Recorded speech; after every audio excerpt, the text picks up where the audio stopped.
And welcome in to the Fun Astrology Podcast. We have a beautiful new moon overhead. It is Sunday, February 23rd. Thomas Miller in the box. And I've been just inundated with astrology over the last little bit. I'm head over heels into the book, narrating the audiobook for Steve Forrest called The Book of Earth. It's part of the Elements series. The Book of Fire should be out just any time. And this is the Book of Earth, so the Earth signs, of course, Taurus, Virgo, and what I will be reading today, Capricorn.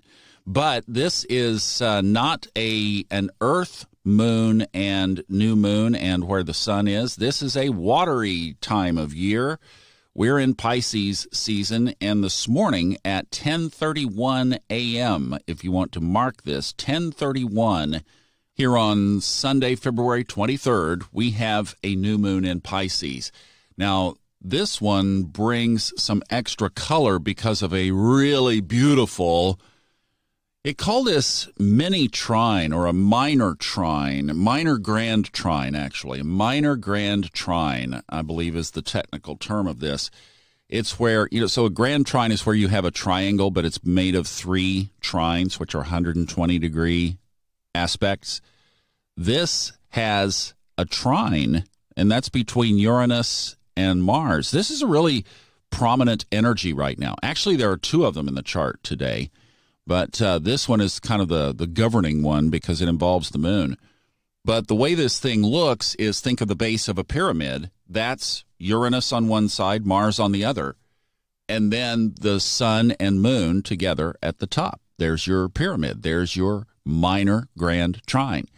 So obviously a new moon is when the moon and the sun conjunct. The full moon is when the moon and the sun are opposite, right? So we have a conjunct moon. If you just think about that for a second, think about the moon and the sun together and the energies that represents. You talk about the new moon as being the trigger point in the lunar process. It's when we set our new intentions.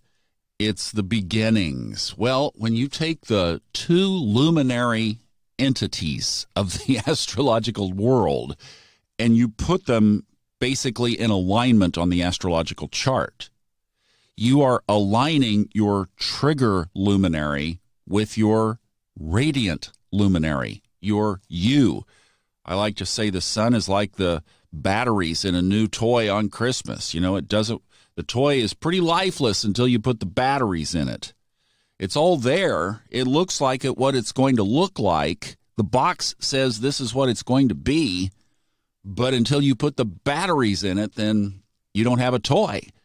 So when you align the trigger moon, the moon that triggers things when it transits the chart, it triggers in all those houses. It brings those areas to life. And when you have the image of the new moon, the sun and the moon conjunct right together, right on top of each other, this is happening this morning, 10:31 Eastern, at 4 degrees Pisces. It takes all that Piscean energy, that spirituality, that insightfulness, that intuition, that disassociation, right? That dinginess, not dinginess, detachment.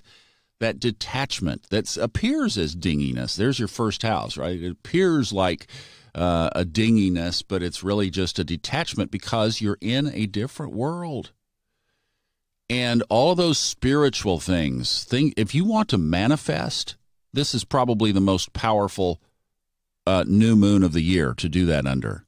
And then when we bring in the Uranus-Mars trine, you're really bringing in, so the Mars fire element, you're bringing in Uranus, Venus is at the party here through Taurus, money, relationships, all of that tied to this new moon. So, wow, this is a really powerful one to do your work. So if you have a spiritual practice around the moon, if you set intentions, if you light a candle, if you do an extra meditation, if you do some kundalini, moving your body, moving the energy in your body along the lines of what you're intending, This is a super, super powerful time to do it.